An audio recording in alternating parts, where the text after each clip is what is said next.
예, 9월 21일 일요일입니다. 자, 주말 방송 두 번째를 좀 찍어야 되는데 어제 제가 제목을 잘했는지 버블링 돈 벌자 이 영상이 역대 최대로 조회수가 나왔어요.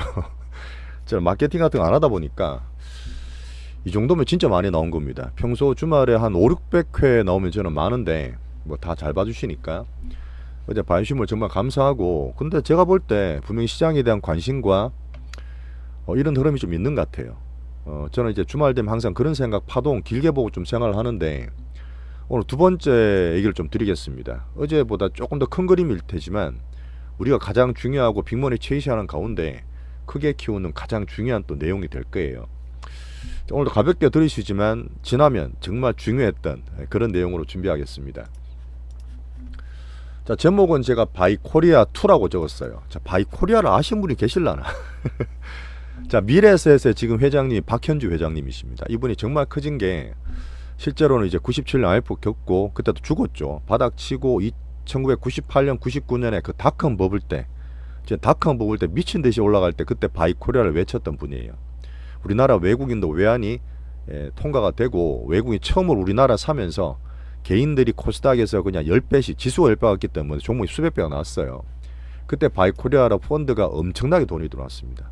물론 그렇게 엄청나게 들어왔으니까 2000년에 또 박살이 났죠. 항상 버블은 크게 키우고 꼭지를 친 이후에 피날레 이후에 또 버블 방을 만듭니다.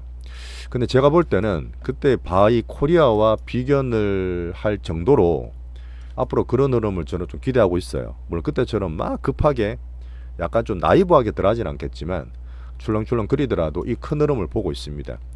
어떻게 보면 2020년에 어떤 코로나 버블 제로금리 시대 때 유동성으로 땡겼지만 이번은 정책과 함께 AI 버블, 트럼프의 어떤 내년까지의 정책까지 보면서 최소한 내년 상반기까지는 정말 저는 좋은 기회라고 한번 꾸준히 말씀을 또 드려보겠습니다. 자, 저희와 함께 4년간 이 옳고 힘든 국장에서 저희는 대장주를 다 잡았어요. 진짜 수백억, 10배도 수익 냈었고 안 좋을 때 최대한 수익방을 하면서 이 4년간의 미친 롤코를 잘 이기고 지금도 대장주, 우리 대장포트를 꾸리고 있다 말씀을 드리고 있습니다. 뭐 제가 말씀드리더라도 우리 그 회원분들이 오래된 찐 고객분들이 다 정인내라 저는 보고 있어요. 자, 그러면서 오늘은 이 큰 흐름을 잡아갈 때 우리가 또 크게 키우는 홀딩을 할 때 한국 증시에 정말 큰 기회가 왔다, 이런 제 판단을 한 번 더 크게 포인트를 말씀을 드릴 거고, 가장 중요하죠. 제가 볼 때는 진짜 마케팅을 안 해요.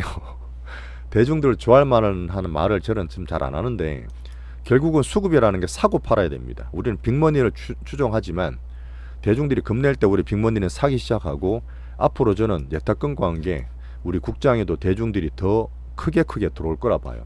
그때 되면 오히려 남들이 막 열광할 때 우리는 팔고 나가야 되는 그런 시기를 맞을 수도 있습니다. 자, 대중은 결국 들어온다는 얘기를 한번 제가 체계적으로 드릴 거고요. 결국은 우리가 매매를 열심히 하지 않습니다. 우리는 물론 스윙이 주다 보니까 하루 한 번 보셔도 돼요. 저는 한 번 보셔도 되니까 그 가운데서 매일매일 홀딩을 하면서 수백억씩 더블 파동을 만들고 있는데, 이 홀딩도 노동입니다. 이번에 보니까 우리 근로자의 날을 노동절로 바꿨더라고요. 근데 근로보다는 한문을 보시더라도 노동이 약간 그 광범위한 내용이에요. 여기에는 정신적인 노력도 포함이 됩니다. 우리 주식할 때 이 홀딩하는 과정도 노동이시니까 여기에 대해서 충분히 수익에 대한 인센티브를 받으시면 좋겠어요. 자, 이렇게 한번 크게 잡고 오늘도 한번 재미있게 한번 스토리 타는 그런 사이클 얘기를 드리겠습니다. 자, 좋아요, 구독 한번 눌러주시면 더 수익이 더 커질 겁니다. 부탁 좀 드릴게요. 뭐 하이퍼라고 나왔다는 찾아보다 모르겠더라고요. 다음 되면 말씀드릴게요. 자, 수십 년간 우리 한국 국장은 코리아 디스카운트를 겪었습니다. 너무 귀에 그냥 인이 박혔죠. 제가 이제 PBR, PR도 뒤에 말씀드릴 텐데 우리나라는 롤코를 항상 겪으면서 등락을 만들었던 외국인 주포와 함께 항상 쌌습니다.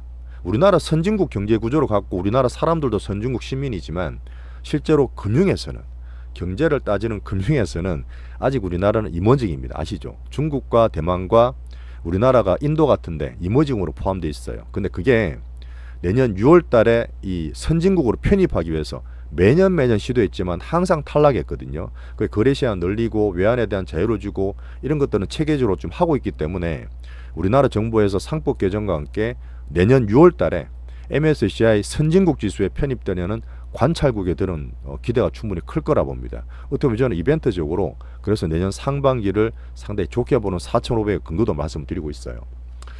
자, 근데 우리나라는 왜 항상 증시가 쌌을까요?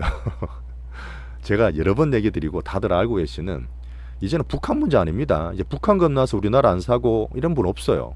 우리나라 관광객 얼마나 많이 들어옵니까? 이미 이거는 어떻게 보면 트럼프가 좀 도와준 것도 있지만 그 문재인 정부 때 북한에 대한 두려움이나 막연한 공포는 많이 없앴죠. 또 전쟁 때문에 또 정시가 빠지는 경우는 별로 없습니다. 실제로 보면 러시아든 이스라엘만 보시도 아실 거예요. 그 북한은 빼놓으시고 수십 년간 우리나라 사람들은 너무너무 급하게 부지런하게 매매 매수를 하면서 급한 개인들의 어떤 습성이 있었습니다. 물론 약간 바뀌었던 게 2020년도에 빠져도 사야지 하면서 동학개미 삼성전자를 샀던 사만을 샀던 재력을 보여줬지만 결국은 예전에 제가 수년 전에 못했던 것처럼 21년에는 올라갔을 때 팔지를 못해서 더더더 하다가 물려서 이 사이클에 또 큰 패배를 맛보기도 했죠. 그런 사이클을 거치면서 점점 발전되고 있는 우리 스마트한 개미라 저는 보고 있습니다. 그 다음에 기업들, 솔직히 이 정시에 상장하는 게 정말 기업으로서는 공개를 다 해야 되고 이 주식이라는 어떤 그 나라나 기업의 객관적인 규모로 말할 수 있는 캐퍼인데 여기서 자금 조달을 하는데 얼마나 불법과 작정과 사기들이 많았어요. 근데 그게 이제는 정책적으로 오히려 정치보다는 기업들이 더 좋은 기업들이 많이 생겼지 않습니까? 이제 이류 기업이 인류를 가기 위해서 많이 노력하는 과정이라 봅니다. 거기에서 어쨌든 금융당국과 짝짝꿍해서 사타 팔았다는 우리나라 사람들의 급한 마음을 이용해서 얼마나 수수료 장사를 많이 했어요. 맨날 말만 뭐 재무관리한다 수수료 장사예요. 저는 말씀드리지만 지금 이 아직까지도 정치는 이 우리나라 스마트한 개미와 이류 기업인 기업과 가장 뒤에 있는 정치가 가장 늦게 따라온다 봅니다. 근데 이번에 정치인들도 많이 각성을 했죠. 이재명 대통령의 정치 진심과 함께 이수영 의원 같은 걸 훌륭한 분들이 계시기 때문에 정치도 그래도 조금씩 나아지는 과정이라 봅니다. 예전에 저도 그랬다 했잖아. 2002년 3년에 현대제철로 약정을 엄청나게 사타 팔았다만 시키고 손님들 수익을 본다고 말은 하지만 실제로는 사타 팔았다는 거예요. 스스로만 그 먹으려고 회사도 나한테 인센티브 받으려고. 그 20년 전 일이었고 이제 그런 일은 없겠죠. 이 작전 사기도 이제는 철퇴로 간다. 패가 망신시킨다. 이런 윤통 때부터 이통 때까지 오는 이 정시에 대한 작전 사기도 분명히 많이 없어졌다. 없어지는 과정이라 봅니다. 가산탕진하는 거 아니에요. 정시라는 게 정말 제대로 배우시면 이렇게 왔다 갔다 롤코에서도 주식으로 돈 벌면 진짜 많습니다. 그런 걸 우리가 빅수구 빅머니 최신과 함께 제가 말씀을 드리고 있죠. 자, 그 사이에서 주포는 누구죠? 이 추세를 만들고 왔다 갔다 롤코를 만들었던 주포. 항상 제가 왔다 갔다 결국은 인플레 때문에 물가 때문에 올라가는데 왜 맨날 손해 보냐고. 올라갈 때 더 사고 떨어진 급락 팔고 이게 반복되는 패턴을 우리나라 사람들은 너무 부진하게 매매하다 보니까 많이 못 탔던 거고 그 사이에서 롤코를 더 심하게 여기서 보세요. 더 심하잖아요. 3년간 이걸 만들었던 게 주포가 외국인입니다. 이 주포 외국인이 97년 98년에 외환이 오픈이 되고 난 이후에 28년간 엄청 해먹었다. 엄청 해먹었고 2020년부터 더 해먹고 있는데 이 파생 선물에 포함도 안 돼요. 사람들 아무도 몰라요. 주식 사서 먹는 것보다 이 수수료 이쪽은 파생 쪽은 세금도 없습니다. 얼마나 수익이 많게요. 99% 성격을 말씀드렸잖아요. 근데 어쨌든 이 주포를 제가 맨날 말씀을 드리면서 이 수급을 타는 스마트한 얘기를 드리고 있죠. 근데 제가 볼 때는 외국인이 이 사이클상 이제 들어오기 시작했다. 잠깐 그림 보여드릴게요. 자, 삼성전자에 대한 지분율을 얘기 드렸습니다. 작년 7월 달에 57% 들고 있던 삼성전자를 작년 7월부터 우리나라는 39조, 삼성전자만 집중적으로 8만원, 9만원부터 4만원까지, 5만원까지 30조를 때렸다 했어요. 예전에 보시면 우리나라 코스피에 대한 외국인 지분율이 있습니다. 잠깐 보여드리면 옛날에는 40%도 있었어요. 한 1900년대 후반때 그때 우리나라가 진짜 무주공산이라서 코스피를 거의 40 몇 프로나 들고 있다가 사타파라타 마음대로 했는데 2007년에 서프라임 터기 전까지 올라올 때 한 30%대 중후반부터 30% 초반까지를 이렇게 등락을 만들었습니다. 근래 얼마게요? 아직도 32%예요. 코스피 전체 2800주 중에 기관 빼고 개인 빼면 외국인은 32%밖에 안 됩니다. 이게 저는 30% 중반 후반까지 갈 수 있다 봐요. 삼성전자와 함께. 뭐 전자만 있는 게 아니라 딴 것도 사야 되겠죠. 그러다 보니까 지금 이 상태에서 롤콜을 신고가 내는 상태에서 외국인들은 주포로 시작하고 있다 저는 봅니다. 근데 왜 그럴까요? 이 코리아 디스카운트가 아까 말씀드렸던 부분도 있지만 뭐가 좋아지고 있을까요? 뭐가 좋아질까요? 가장 큰 거는 우리나라 정책이에요. 한 번도 없었던 상법 개정이라는 거는 어떻게 보면 주식이나 정시에 봤을 때 헌법 같은 거야. 우리나라 헌법 1조는 뭐죠? 대한민국 국민이 우리나라의 주인이고 주권을 가지고 있는 주체지 않습니까? 근데 그거는 상법에 그런 게 없었단 말이에요. 그 전까지는 대주주가 최고지 일반 주주들은 생각도 안 했는데 이 부분이 상법 개정과 바뀌었습니다. 근데 이게 우리나라 노력 안 했던 건 아니에요. 어떻게 보면은 우리나라 정말 먹고 살기 힘들었기 때문에 이제는 성장을 키우는 게 사실 더 힘들어졌잖아요. AI 이제 반도체 로봇 시대 가면서 윤통 때도 보면 정시 밸류업을 시도했습니다. 다 기억나시죠? 작년에. 근데 이거는 그때 아베의 정시 밸류업을 따라했던 그런 정책이었습니다. 한번 잠깐 보여드릴게요. 일본이 얼마나 고생했고 얼마나 올랐는지는 다 알고 계실 겁니다. 저 근래 들어서 매일 말씀드리지만 자, 우리가 코끼리 밥통을 이고 다녔던 아마 이거 X세대는 아실 거예요. 80년대 국민학교까지 다녔었던 분들은 일본에 이렇게 법을 도쿄 땅만 팔더라도 미국 전체를 다 살 수 있었던 전 세계 시가총액 1등부터 10등을 다 일본 주식이 차지했던 80년대 버블장을 거쳤습니다. 자, 그런 이후에 85년에 플라자빌 하고 그때는 나이브했겠지만 이제 엔화 쪽에서 많이 강세를 가고 오히려 버블을 키우면서 이 피날레를 이제 80년대 말 90년대 초에 쳤습니다. 그런 이후에 버블이 당연히 터지죠. 부동산 관련이 다 터지면서 잃어버린 30년 90년대, 2000년대, 2010년대까지 거쳤어요. 이렇게까지 니케이는 4만 포인트 찍고 30년 내내 일본의 젊은 사람들은 성장했던 시절을 모릅니다. 그게 전부 다 초식동물이 돼 있던 거죠. 그냥 그걸 키우기 위해서 아베는 고심 끝에 이런저런 평가는 있지만 2012년에 아베노믹스를 발표를 하고 그 이후에 12년 내내 정시는 이렇게 3배, 4배, 5배 오릅니다. 이게 정책의 힘이에요. 그렇게 죽었다 했던 일본을 정시를 키우고 있는 게 이 정책의 힘입니다.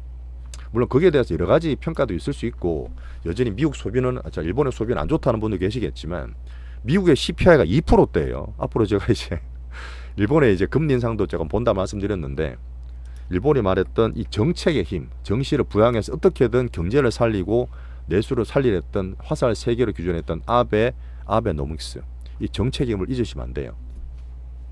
이거를 우리나라가 따라가면서 이 흐름들을 만들어갈 수 있다 봅니다. 이 커다란 일본 경제도 이 5배나 끼워 올렸는데 못할 거 뭐 있어요.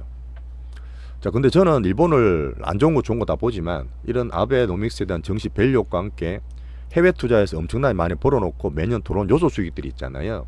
그런 부분 배워야 할 점. 그다음 관광도 수십 년 안 좋았지만 구석구석 잘 만들어서 어떻게 노인들 나이 드신 분들이 먹고 살게끔 관광업을 상당히 잘 발전시켰습니다. 자, 물론 엔화를 많이 약세하면서 미일 간의 짝짝꿍도 있었지만 이 미국과의 관계를 유지하면서 이런 거는 충분히 배움직한 일본의 어떤 흐름들이었다. 한번 니케이 25 잠깐 봤어요.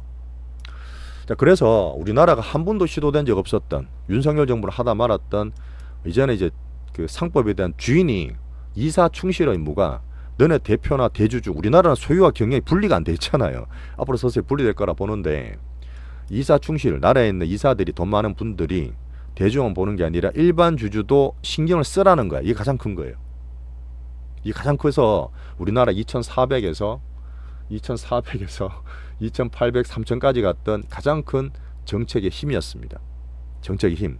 여기에서 제가 3003면 넘어올라 그러면 추가적인 상법 개정 1, 2, 3가 나와야 된다 말씀드렸는데 그 다음에 집중투표 전환, 감사위원 분리선출, 대주주만 보는 게 아니라 전체 주주를 볼 수 있는 제도를 보완을 했고요.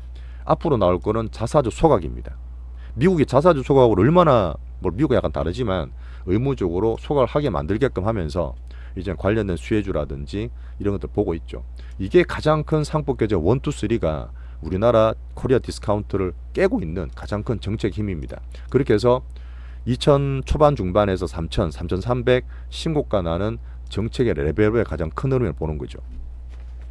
자, 우리나라 PER, PBR은 자주 말씀드렸어요. 객관적인 얘기인데 한번 보고 넘어가겠습니다.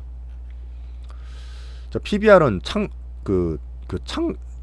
청산 가치죠. 장부가치 청산 가치인데 어쨌든 이런 거 다 팔면은 최소한 이 정도는 떨이를 할 수 있다. 근데 그 정도도 안 됐던 게 1배였지 않습니까? 항상 우리는 0.9, 0.81까지 갔던 부분인데 우리나라 이제 한투 기준이에요. 한투 기준으로 보시면 어디 갔어? 여기 있네. 자, 우리나라가 현재 보시면 11.1배.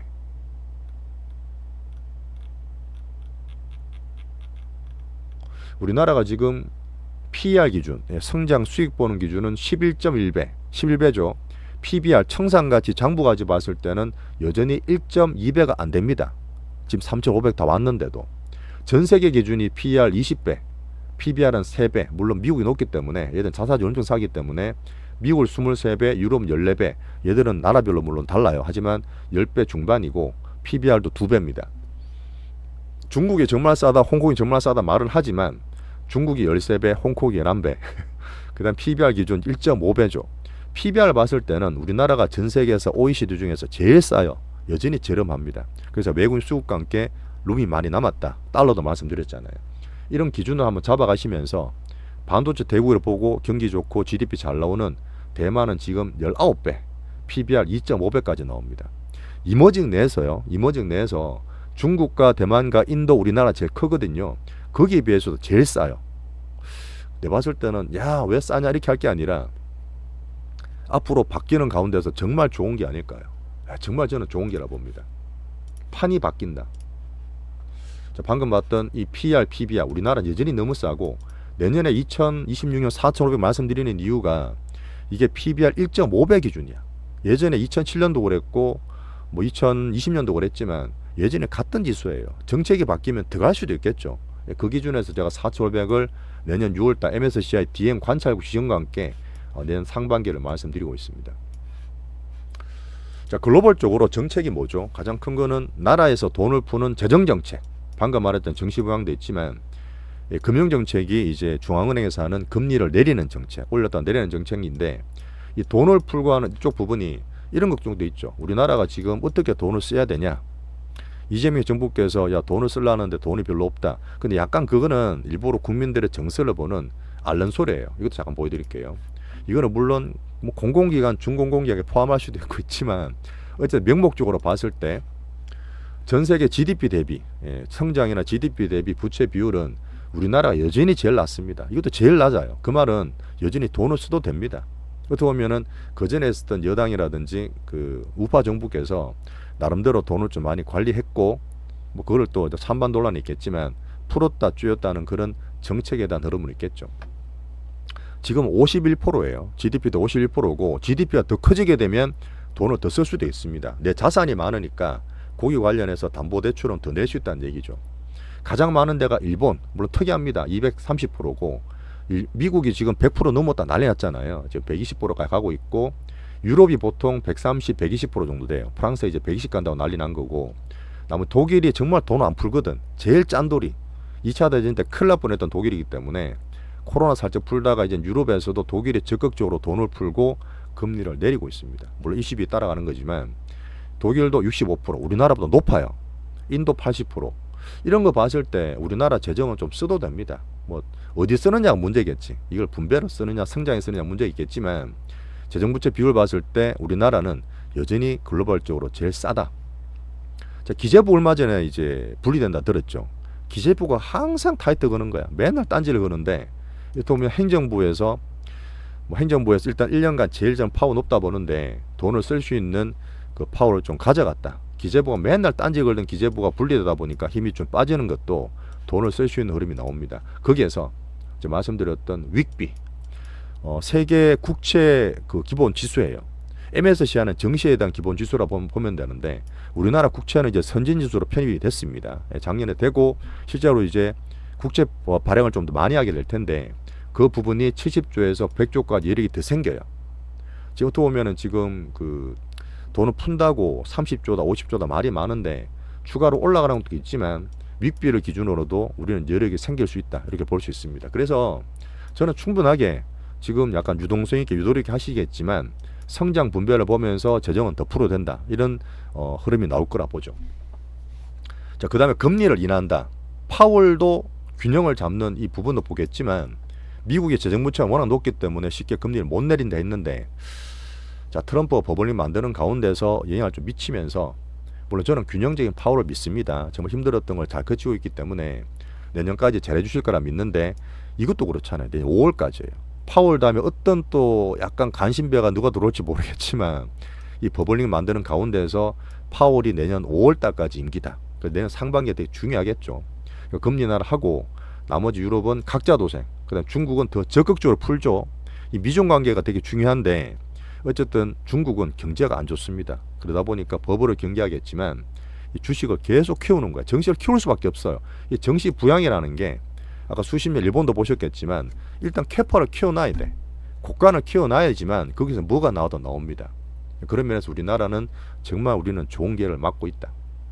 하는 총재, 제가 인사이트를 믿고 있는 우리 이창용 총재님, 이분은 제가 맨날 채식하면서 재정정책, 금융정책에서도 우리나라는 정책적으로 상당히 좋은 위치다. 미국과 비미국 분리해서도 말씀드리죠. 자, 근데 제가 3.3에 넘어갈 때 정책이 새롭게 상법 개정 추가로 나와야 되고, 더 중요한 거는 수출 증가율을 했습니다. 우리나라는 내수보다는 70%가 상장 기업이기 때문에 수출 증가율, 어디서 돈을 벌래? 이게 미일 중이나 이쪽 관계 정책도 있겠지만, 뭐 관세 걱정도 계시겠지만, 이 GDP 증가율, 이 성장률 잠깐 보여드리면, 우리나라가 정말 작년 말에 안 좋았을 때, 야, GDP 성장률이 0.8이야. 우리 중내 만에 막 그랬잖아요. 근데 그래 민생이잖아요. 솔직히 말해 민생이고, 정시나 금융 앞으로 좋아지면 됩니다. 삼전이 지금 안 좋지 당연히. 근데 바닥을 찍었고 좋아질 거라 보기 때문에 정시가 오르는 거잖아요. 자, 우리나라의 GDP 성장률이죠.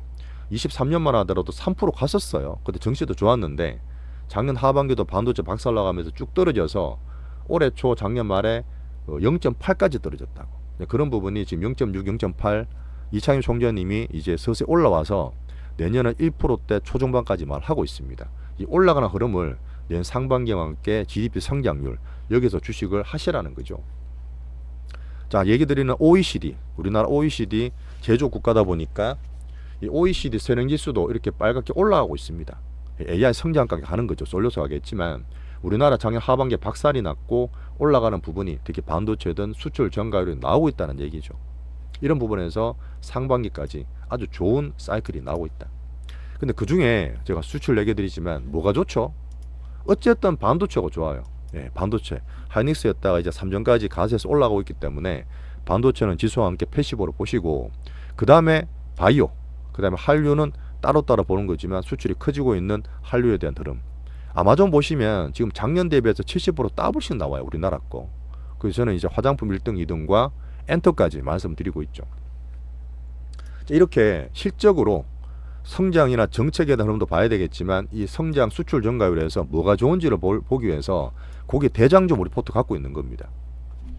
자, 하나만 더 말씀드리면, 자, 코스피는 알겠어. 기준적으로 지금 외국인도 싸고 어쨌든 우리나라 재정도 풀고 코스피를 키우는데, 코스닥은 사실 밸류로 말하면 안 돼요. 코스닥은 PBR 이런 거 너무 비싸기 때문에 아시겠지만 코스닥의 80% 90%는 개인입니다. 그러다 보니까 더 변동이 왔다 갔다 심한데, 자, 코스닥에 있는 종목 중에 제가 로봇 같은 거 테마라 말하잖아. 섹터라 말 안 하는 이유가 앞으로 돼요. 성장도 확실하고 모멘텀도 확실한데 중요한 거는 수급이야. 자, 수급. 왜 어닝 시장 되면, 제가 어닝 시장 되면 살짝 피하잖아요. 예전에 로봇 더블 먹을 때 항상 그랬는데 이번에도 로봇 올라갈 때 파는 이유가 뭐 추석 연휴도 있지만 이제 10월달 넘어가면 어닝 시장 들어갈 겁니다. 이제 그러면 로봇은 제가 현금화 좀 시켜나 말씀드렸고, 수급 위주로 코스닥은 화끈하잖아요. 예. 화끈하니까 그는 수익 매매에 충분하게 대장주 빅수급만 골라서 코스닥은 하겠습니다. 자, 우리 포트는 그래서 앞에 말씀드렸던 여러 가지 요인에 의해서 빅수급 빅머니들이 들어오고 있다. 물론 외국인들이 주포지만 외국인을 추종하고 시장 내에 있는 큰 빅머니들 추종하면서 크게 사이클을 따라가고, 우리는 성장주 투자입니다. 어닝 밸류도 보고 정책 보고 빅수급 따라가는데, 거기에서 제가 딱 찍어서 대장만 갖고 있으면 3개, 4개, 아마 1등, 2등까지 가더라도 9개, 4배로 포트를 딱 짜죠. 수익을 제가 삼행식품도 크게 먹고 팔고 파마레스도 팔았던 이유는 물론 더 갈 수 있지만 수익 크게 보고 딴 걸 넣기 위해서 그거를 수익 익전한 것도 있습니다. 포트를 막 너즈분하게 안 해요. 그런 부분에서 대장만 갖고 있고, 어떤 분은 정책이 좋고 하면 이제 가치 투자해야 되지 않냐? 그러다 보니까 증권은행 지수를 얘기하지만 그런 것도 괜찮아요. 제가 챙겨드리지만 그런 거는 정책 우선하시는 분들은 요거로 볼 수도 있습니다. 그죠? 자, 이 부분은 제가 또 그림을 보고 또 재밌게 말씀드려야 되는데 꼭 아셔야 돼요. 항상 이 시간이 생각보다 많이 들리더라고. 그래도 좀 재밌게 드리려고 그러니까. 자, 이거는 제가 가끔 말씀드렸던 이 보라색, 참 보라색이 아니라 그린색이 고객 예탁금입니다. 그 개인이 쓴다 보니까 개인으로 보시면 되는데 정시에 들어오기 위해서 주식을 팔고 남 예탁금인데 2000 초반부터 보시면 이 탁금이 6조, 8조, 10조로 못 넘어가요. 자, 보세요. 10조 못 넘어가는데 개인들 예탁금이 많아진다는 얘기는 개인이 주식을 한다는 얘기입니다. 그죠? 한다는 얘기인데 한번 이 피크 칠 때 있죠. 쭉 올라가자. 피크 딱 치잖아요. 피크 칠 때 이때가 정시 꼭지예요. 2008년 서프라임 터지기 전에 제가 말했던 인사이트 펀드 같은 거 줄 세워서 가입시켰습니다. 막 진짜 줄 서서 막 가입하니까 그 스님들 와서 가입했을 때가 2007년 요때입니다. 중국하고 인사이트 펀드 날랐을 때인데 그 요던 흐름에서 이 개인 예탁금이 피크를 치죠. 이 대중들이 들어왔을 때입니다. 그리고 박살이 나죠. 2008년 박살이 나고 또 출렁거리다가 한번 올라갔을 때가 2009년, 10년, 11년도는 글로벌적으로 QE1, 2, 3 쓰면서 다 좋았다는 얘기 드렸는데 그때도 그리스기 터지고 11월 하반기 박살나기 전에 예탁금은 이 피크를 칩니다. 10조로 처음 넘어가요. 예탁금이 진짜 중요하겠죠, 주의가. 그리고 또 빠지다가 중국이 후황돈 풀었던 그때 코스닥이 많이 올랐지만 그때 2015년도 상반기 때 피크를 또 칩니다. 12조로. 출렁출렁 거리다가 어쨌든 물가든 뭐든 중간에 사이클은 볼 수 있지만 올라는 가죠. 예전에 10조 이하, 10조 이상 그렇게 다들 보시는 2020년도에 20조, 10조 때 있던 예탁금이 10조 때 있던 예탁금이 78조까지 가요. 이때 무슨 일이 있었습니까? 물론 경기도 되게 안 좋았고 코로나 때문에 다 난리가 났잖아요. 그리고 재료금리 다 맞추고 글로벌적으로 야 인플레 안 오니까 돈 다 풀어 다 풀어. 그때 유동성으로 우리나라 증시와 미국 장에 난리가 났습니다. 이때는 제대로 버블이 온 거죠. 코로나 덕분에 죽고 나서 엄청나게 버블이 만들었던 사이클에 우리나라 사람 스마트하다 보니까 올라갈 때 따라잡는 게 아니라 올해 삼성전자가 6만원짜리가 4만원까지 빠지니까 3전을 사라 동학개미하면서 70조까지 늘었고 물론 살 때는 잘 샀지만 팔 때 못 파셨던 거예요. 저도 옛날에 그랬지만 팔 때 못 파니까 이때 이제 2021년 상반기 때 꼭지 칠 때 더 사고 3주에 10만원 간다 할 때 후두둑 떨어집니다. 어떻게 보면 예탁금이 10조 이하 20조 때 10조 정도 있다가 이때 넘어갔는데 따지면 코스피 1000포인트 때예요. 예탁금과 함께 2000포인트 때 올라가다가 3000포인트 시도했을 때 예탁금이 급속하게 늡니다. 투자의 시대가 온 거죠. 투자의 시대. 근데 어떻게 됐죠? 떨어지니까 다 물렸어 또. 3전에 다 물렸어. 내일부터 갖고 다 물렸어. 그리고 제가 2020년 말에 살아있을 때가 외국인이 들어온다 했을 때인데 요때 살짝 올라왔을 때 있죠. 요때 이제 50조 있다가 한 60조 정도 갔을 때인데 2차 전지만 오르면서 우리는 10배, 에코프로 같은 몇 배씩 냅니다. 그래 출렁거리고 이제 다시 올라오는 거야. 이 사이클을 보시라는 거예요. 이때 물론 이 등락을 왔다 갔다 한 등락 3년, 4년 동안 등락을 그냥 진저리 치는 거죠. 진저리 치면서 이 개인분들이 야 도저히 국장 못하겠다. 다 탈출해. 이거 있죠. 샀다 팔았다. 23년과 24년이었습니다. 이때 개인분들이 이제 동학개미가 서학개미로 200조나 건너가시게 된 거예요. 물론 잘하시는 분도 계시겠지만 그럼 더 보셔야 됩니다. 올해 지금 중국 이제 미국보다 우리나라 더 좋다 보는데 이 개인들의 흐름이 이제 서서히 신고가를 향해서 이 고가를 저는 돌파한다 봅니다. 지수는 돌파했는데 예탁금 돌파 못하고 있잖아요. 이러면 저는 돌파할 거라 보는 거죠. 아직까지도 3,400인데 핫하지 않아요. 개인들의 대중들은 핫하지 않습니다. 저는 대중을 항상 대중에 반대해서 빅먼들이 이용한다 이렇게 나쁘게 말씀드리지만 이 대중분들은 자기 생업을 다 열심히 하는 분들이에요. 얼마나 열심히 하십니까? 근데 저같이 매일 주식 보는 사람이 아니니까 간다 돈 벌었다 막 이래 듣다 보니까 나중에 들어올 수밖에 없어요. 그러니까 정시 사이클에 대중의 현상을 만들 뿐입니다. 나쁜 게 아니에요. 그래 뭐 결국은 지금 대중들이 안 들어오고 있는데 아까 말했던 2020년 이후에 더 급하게 외국인 올콜을 만들었고 걔 나쁜 놈들이 매번 물리는 거야. 매번 물려요. 팔 줄을 모르니까 올라가면 더 사고 떨어지면 겁나고 이걸 하니까 그 200조나 이제 서학개미 가셨던 분들 방금 말했던 23년간의 어떤 동학개미의 변천사를 말씀을 드렸는데 이번에 저는 정시 예탁금을 매일 이제 보고 있습니다. 이제 피크 치면서 이 앞에서 보셨다시피 예탁금이 피크 치면 저는 내년 상반기 보지만 정시 피크로 올 거라 봐요. 그래서 매일 보고 추세를 봐야 되겠죠. 근데 지금은 대중에 들어올 수 있는 시기가 열리기 때문에 향후 예탁금은 정시 예탁금 증시와 함께 78조를 돌파할 거라 봅니다. 같이 한번 보시죠. 지금 돌파할지. 지금 73조잖아요. 매일매일 점검해 드립니다. 이런 흐름이 98년에 바이코리아도 있었고 이 정도로 크게 이제 앞으로 된다 보는 거는 2007년에 스님들 와서 막 줄 서서 가입했던 인사이트 펀드 이런 영풍도 있었죠. 코로나 때 물론 있었지만 좀 짧게 끝났던 편인데 올해는 이제 진짜 정책과 함께 외국인과 함께 코리아 디스카운트가 업글되는 거와 함께 전 세계에서 가장 싼 우리나라에 정말 좋은 기회가 있다 봅니다. 단타하면 되겠어요, 안 되겠어요? 빅스업 정도 마세요. 그냥 빅스업 정도 마시고 이 큰 흐름을 꾸준하게 피시브처럼 키워가면 좋겠습니다. 자, 방금 말씀드렸다시피 대중 유입이 된다는 얘기는 서서히 들어온다는 얘기는 피크 치기 전까지 빅머니들이 나중에 피크 칠 때는 빠져요. 예, 대중들이 야 들어가자 버블이 생기면 이 수천 년간 한 번도 예의가 없었습니다. 이 피크 칠 때 나중에 결국은 버블링을 만드는 피크를 대중들이 만들 텐데 그때는 빅머니들이 서서히 익절하면서 한 번에 끝나지 않아요. 2021년도 그랬지만 여러 번 기회를 줄 겁니다. 그때 공부를 안 하시면 야 더 들어가야지 그렇게 하고 계실 거고 정말 저와 함께 꾸준히 공부하시고 확률 높이신 분들은 그때 빠질 수가 있어요. 지금 버블링 과정이니까 버블링을 즐기시면 좋겠습니다. 자, 오늘 결론을 좀 내겠습니다. 어제 30분 또 걸리긴 했는데 지금 분명하게 버블링 과정입니다. 미국도 좋고 트럼프 버블링도 있고 내년에 어떤 중간선거 미중 관계도 봐야 되겠지만 우리나라가 미중 때문에 항상 눈치를 봤잖아요. 근데 지금 미중 관계가 명목상입니다. 물론 뒤에서 딴지 걸고 난리 나겠지만 자기들이 필요하고 발등에 불이 떨어지기 때문에 미국과 중국이 나름대로 우호 관계를 지속하고 있는 분위기가 되죠. 그런 가운데서 우리는 크게 키우면서 막 바쁜 매매를 하는 게 아니라 홀딩을 좀 하셔야 돼요. 그러니까 지금 어제도 뭐 댓글 말씀드렸지만 이 홀딩을 하면 이 수급을 따라가다 보면 계속 커진다니까요. 이게 샀다 팔았다 딴 데서 단타 치는 것보다 갖고 있는 게 훨씬 나은 시기가 오고 있다니까요. 홀딩도 노동입니다. 노동하셨으니까 보답을 받으셔야 되잖아요. 지금 제가 뭐 삼진을 지금 사는 분도 계시고 로봇을 단기 슈팅 보는 분도 계시겠지만 우리는 사놓고 기다렸잖아요. 이 기다리는 과정에 노동 홀딩이 얼마나 힘들었습니까? 매일매일 체크하면서 공부하면서 그런 분들이 더 낮게 샀기 때문에 기다렸기 때문에 수익을 많이 볼 수 있는 거예요. 단타를 자제하세요. 앞으로 저는 난이도 또 커진다 말씀드렸고 AI 알고리즘 시대 되면 다들 보셨겠지만 그 유명한 IB죠. 큰 데서 다 합니다. HTF 많이 들어보셨죠? 하이 프리퀀시. 얘들이 초단타야.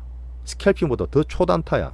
그렇게 나눠서 깨서 시스템적으로 하기 때문에 이쪽에서는 점점 더 힘들어지고 여전히 기관들이나 금융 쪽에서는 그래서 만들어서 단타를 치고 수수료 먹는 데 많이 혈안이 돼 있습니다. 이게 안 바뀔 거예요. 그런 가운데서 앞에 말했던 사이클, 큰 흐름, 수급, 정책 이런 시장 사이클을 빅머니와 함께 여유있게 수익을 키우셔야 됩니다. 제가 매일매일 저와 함께 업글되고 있는 과정이죠.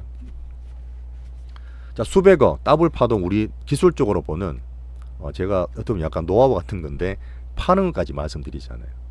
열심히 매매하는 게 중요한 게 아니에요. 샀다 팔았다 오늘 뭐 살래 뭐 팔래 중요한 게 아니라 이런 시기에서는 정말 키우고 홀딩 하시는 게 훨씬 나중에 지나면 이 큰 자산 들어가서 얼마나 크게 수익을 볼 수 있겠습니까? 이렇게 보시는 게 좋아요. 예전도 그랬긴 했습니다. 저도 물론 그랬지만 우리나라 정시하면 가산탕진한다. 그거는 정시가 문제 왔다 갔다 하는 문제 있었지만 아까도 보셨지만 결국 올랐잖아요. 올랐는데 왜 못 먹었냐? 결국은 올랐는데 왜 못 먹었냐? 어떻게 보면 우리가 탐욕을 부리고 급하게 매매하다 보니까 이 큰 흐름 못 먹었는 게 정말 큰 거라 봅니다. 자, 지금이라도 투자 방법을 좀 바꾸시면서 단타가 많이 어렵거나 투신 관리가 하는데 불안하고 막 그렇게 하거나 진짜 불국장이나 보는데 어떻게 될지 모르거나 그런 분들 우리 채널 오셔서 공부를 하셔야 되죠. 쉬운 건 없습니다. 공부하시고 사이클 타는 배우시고 저는 매수밴드와 매도밴드 같이 다 말씀드리기 때문에 이 홀딩 과정도 같이 보시면서 같이 이렇게 꾸준히 이번 정말 큰 기회를 키우시면 좋겠습니다.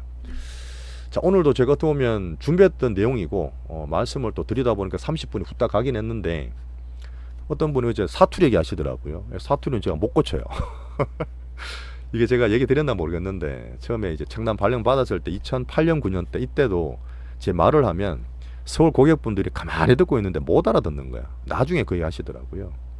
지금은 제가 딕션을 좀 하려고 노력하는 부분이니까 좀 잘 좀 이쁘게 봐주시고, 정말 우리 큰 기회 때 이 바이코리아2라고 저 보는 큰 사이클에, 물론 다음 주에 제가 로봇도 살짝 팔고 그 알테오전도 뭐 이렇게 하는 건 있겠지만, 단계론과 함께 크게 가는 이 큰 사이클을 같이 좀 보시면 좋겠습니다. 저로 감사하고요. 좀 마치겠습니다. 내일 뵐게요.